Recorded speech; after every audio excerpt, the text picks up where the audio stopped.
Mga kaibigan, mga kapatid ko, mga... Ito ba ikwan?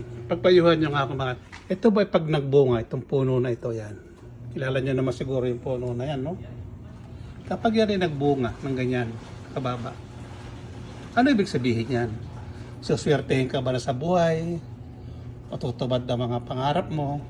Ayon sa pagsisikap mo, di ba? Yan ba ito? Kasi dito, tumubo rin siya, nagbunga rin siya. Ayan. Oh.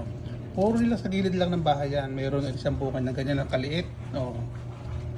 Ganyan siya. Ngayon, dito naman sa kabila, nung pader na yan, is meron din dito. Oh. Ayan, nagbulaklak din siya. Ayan, nagbulaklak niya.